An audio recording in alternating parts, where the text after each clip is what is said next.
찬양이라고 하면 찬양은 자기 자신을 낮추고 그 대상을 높여드리는 행위입니다. 그래서 자기중심적인 사람은 찬양하기가 힘듭니다. 왜냐하면 자기로 가득 차 있기 때문에 자기의 자존심과 자존감이 너무 높다 보면 그 대상인 하나님을 높이는 것이 쉽지 않기 때문에 그렇습니다. 다른 말로는 죄성으로 가득 찬 일반적인 사람이 할 수 있는 것이 아니라는 거예요. 찬양은요. 아무나 할 수 있는 것이 아니라는 거죠. 찬양은 내게 듣기 좋은 음정과 가사가 아니기 때문에 일반인들은 이해할 수도 또 부르기도 쉽지 않습니다. 그래서 찬양은 특권입니다. 아주 특별한 권세입니다. 누구나 찬양의 가사를 읊조릴 수는 있습니다. 그러나 진정으로 하나님을 높이지는 못합니다. 그래서 찬양은 성령님의 강력한 역사 안에서 일어나는 사역입니다. 아마도 오늘 다윗은 그 누구보다도 이 찬양의 권세가 무엇이고 그 은혜가 어떠한지를 잘 알고 있었던 것 같습니다. 1절 말씀이에요. 내 영혼아 여호와를 송축하라. 내 속에 있는 것들아 다 그의 거룩한 이름을 송축하라. 자신의 영혼을 향하여서 다윗이 지금 명령하고 있는 것입니다. 내 영혼아 여호와를 송축하라. 내 속에 있는 것들아 다 하나님을 찬양하라라고 이야기하고 있죠. 저희도 한번 이 시간에 같이 한번 따라해 보도록 하겠습니다. 우리가 우리 스스로에게 한번 고백을 하는데요. 저를 따라서 한번 해주십시오. 내 영혼아 여호와를 송축하라. 내 영혼아 여호와를 송축하라. 내 속에 있는 것들아 그의 거룩한 이름을 송축하라. 아멘. 아멘. 다윗에게 있어서 이 찬양은요, 어떤 신앙의 한 부분이 아니라 신앙의 중심으로 보여집니다. 왜냐하면 자신의 존재가 해야 될 일이 무엇인가, 그것이 굉장히 명확한데 그것이 무엇이냐면 나의 존재는 하나님을 높이는 일이다. 하나님께 영광을 돌리는 일이다. 그분의 이름을 송축하는 것이다. 이것이 다윗에게 있어서는 신앙의 액세서리라든가 한 부분이 아니라 자신이 거기서 존재해야 될 가장 중요한 이유다라는 것을 우리는 보게 됩니다. 여러분, 미국에 조니 에릭슨 타다라는 지금 여사라고 하죠. 여사가 있는데요. 미국에서 라디오 방송으로 굉장히 또 유명했었고 인권 운동가로도 유명했었던 이 장애 여성은 17살 때 다이빙을 하다가 목이 부러져서 전신마비가 된 여자입니다.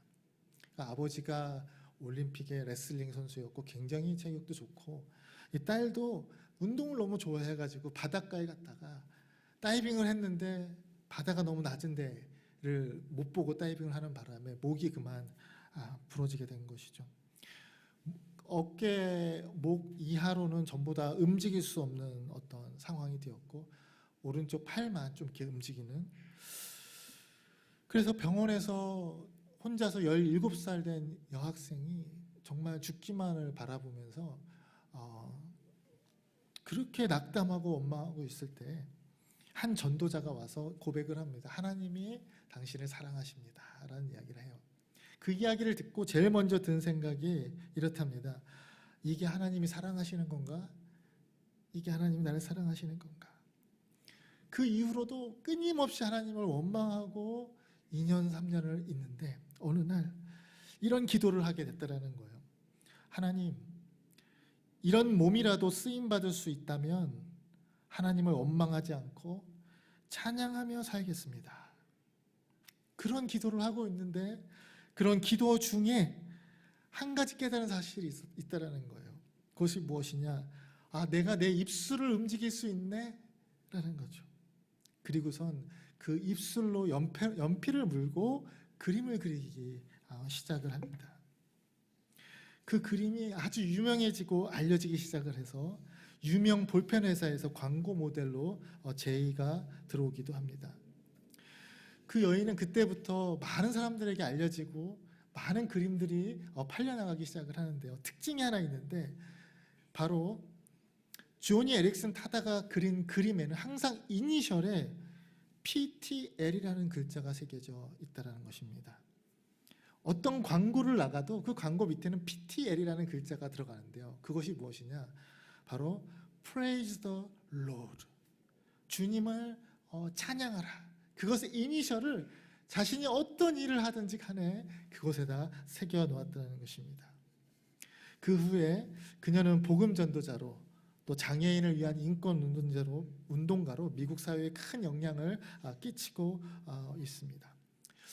사랑하는 여러분, 여호와를 찬양하는 것은 내 삶의 모든 불합리성, 고난, 원망 이것을 믿음으로 극복하는 최고의 표현인 것입니다.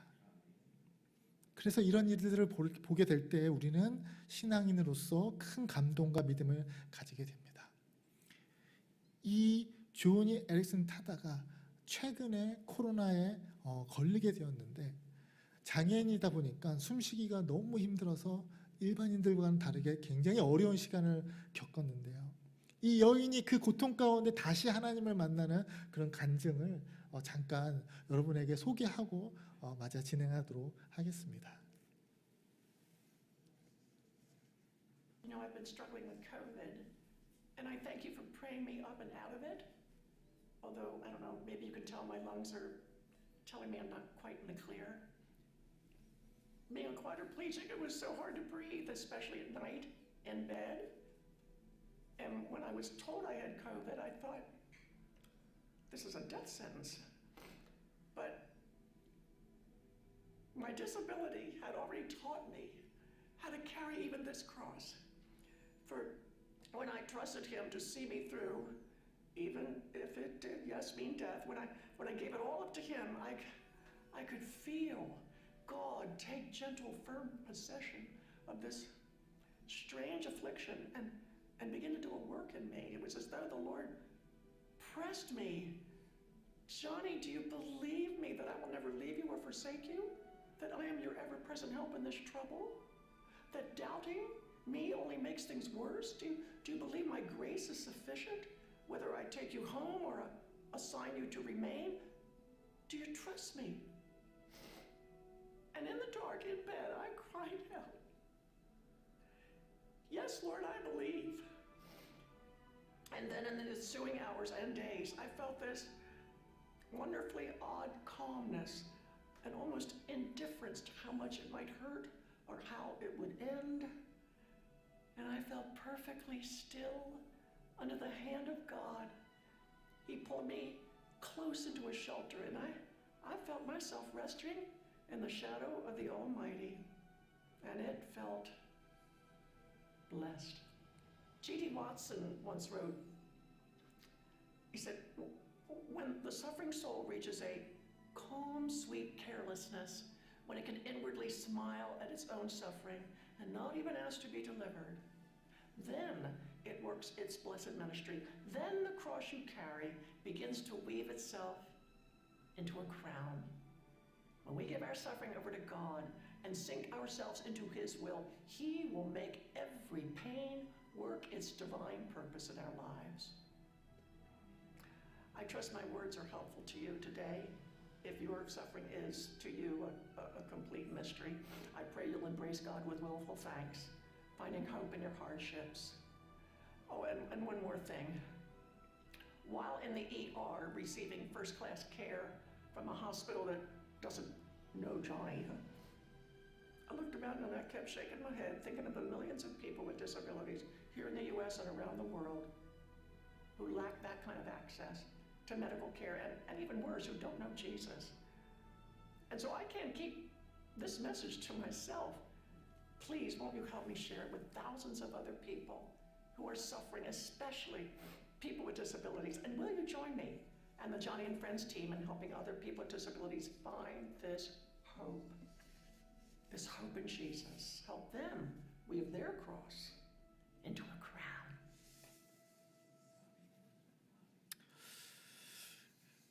고난 중에서 하나님을 더 깊이 만나는 것이 바로 성도의 모습인 것입니다. 우리가 할 수 있는 최고의 기도가 무엇일까요? 그것이 바로 찬양입니다. 어떤 분은 이렇게 이야기하실 수 있어요. 목사님, 저는 기도를 잘 못해요.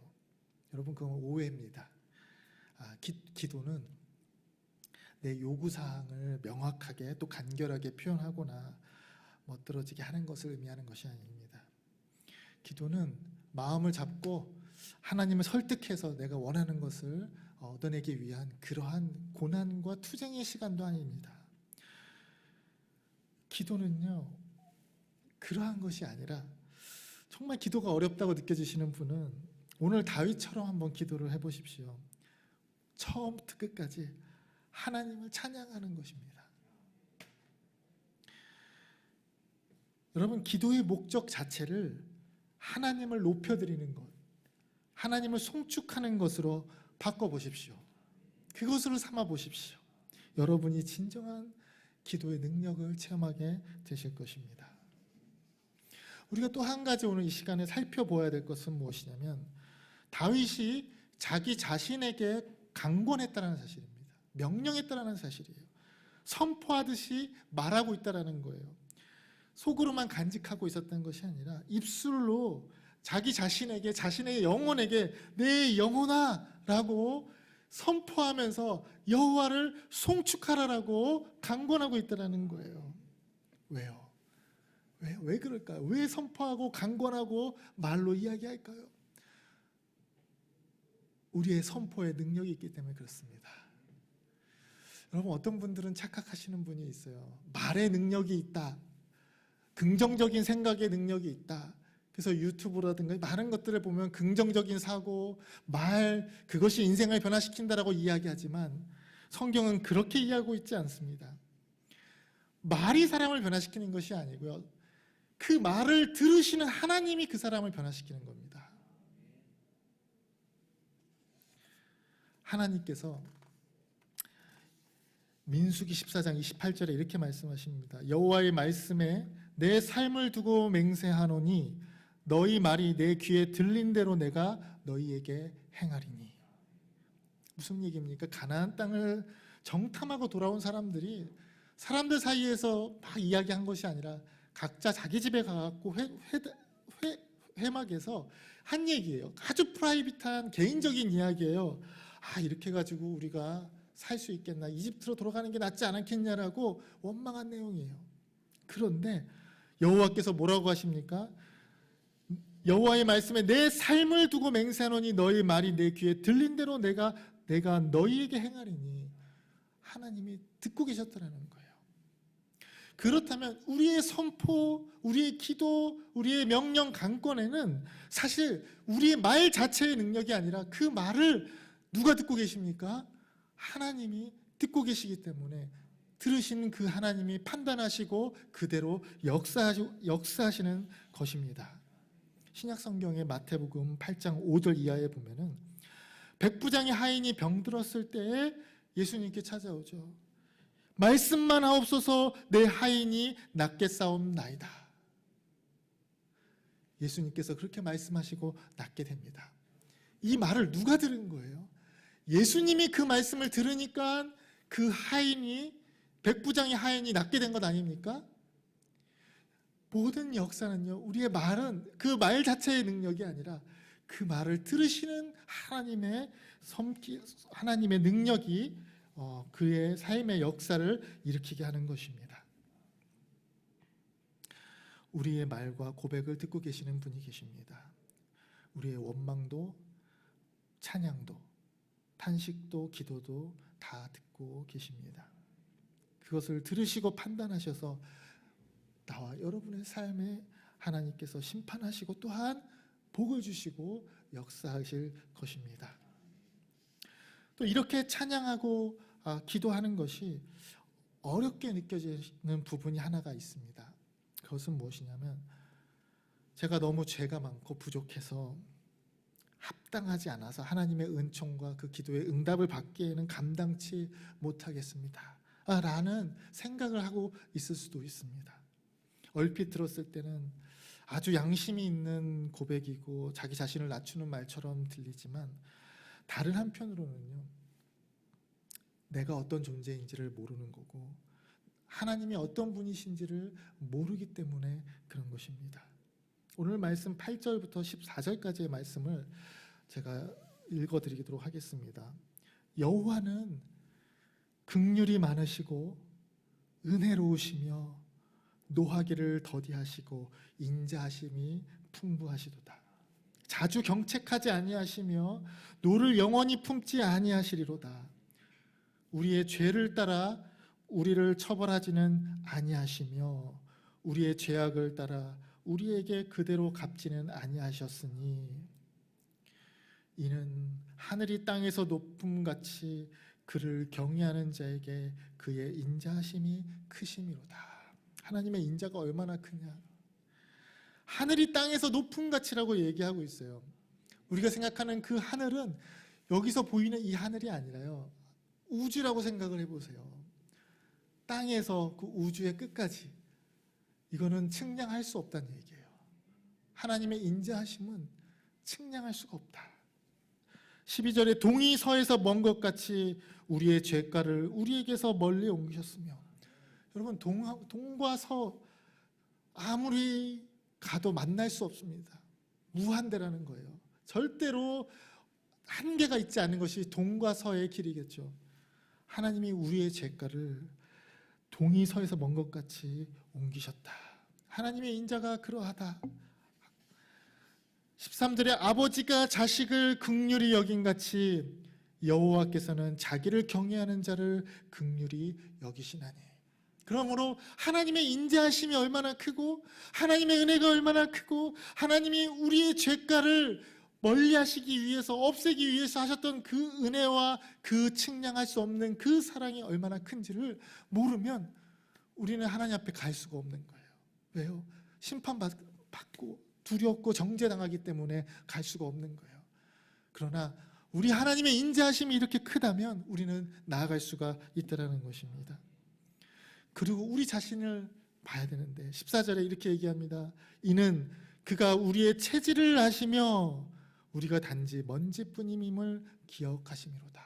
이게 무슨 말씀이시냐? 여러분, 우리의 체질을 아신다는 게 내 체질이 무슨 소양인이니 태양인이니 어떤 그런 체질에 의미하는 것이 아닙니다. 체질을 안다. 영어 성경에는 how we are formed라는 표현을 써요.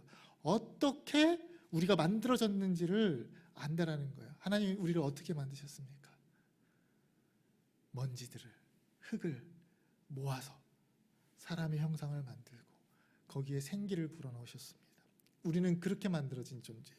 그러므로 본질적으로 우리의 육신, 우리는 무엇으로 만들어졌습니까? 흙입니다. 흙. 여러분, 흙이 얼마나 약합니까? 흙으로 만들어진 동상, 아이가 지나가다가 막대기로 치면 깨집니다. 흙으로 만들어진 거 발로 살짝만 쳐도 부셔져요. 그런 존재라는 거예요. 그래서 하나님은 우리가 그렇게 흙으로 만들어진 존재요, 먼지뿐이다라는 것을 안다라는 거예요. 이것은 인간의 가치를 하락시키고 약하게 말씀의 의미가 아니라 하나님께서 우리가 얼마나 연약한 존재임을 이미 알고 계시다라고 말씀하고 계시는 것입니다. 이것은 마치 이런 거예요. 만약에 저희가 장애 아이를 가진 부모라고 생각을 해보세요. 저희 아이는 걷지를 못해요, 잘. 그런데 이 아이한테 제가 막 화를 낸다고 생각해보세요. 어떻게 화를 내냐? 너 왜 못 뛰니? 너 왜 올림픽에 못 나가니? 너 왜 나가서 100m 달리기 못 가니? 라고 이야기할 부모가 어디 있겠습니까? 왜요? 내 자녀의 약함을 아니까. 내 자녀의 연약함을 알기 때문에 부모가 거기까지 바라거나 기대하잖아요. 오히려 그 연약함 속에서 일어나서 조금이라도 걸으면 어때요? 기뻐하는 거예요. 아, 네가 걷지도 못했던 애가 조금씩 가기 시작을 하는구나. 이것이 바로 부모의 마음인 것처럼 오늘 이 본문 말씀은 우리의 연약함을 너무나 잘 알고 계시는 그 하나님께서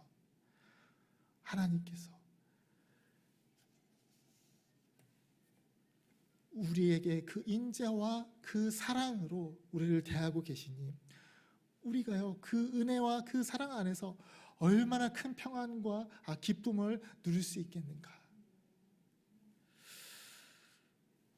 그래서 여러분, 우리는 그래서 기도할 수 있는 겁니다. 그래서 하나님께 찬양할 수 있는 겁니다. 우리가 뭘 하고 하나님을 기도하고 찬양할 수 있겠습니까? 하나님이 그만큼 인자하시고 우리가 그만큼 연약한 존재이기 때문에 그것을 받아들여지게 되는 것입니다. 마지막으로 성도 여러분, 이제 우리는 하나님을 송축하도록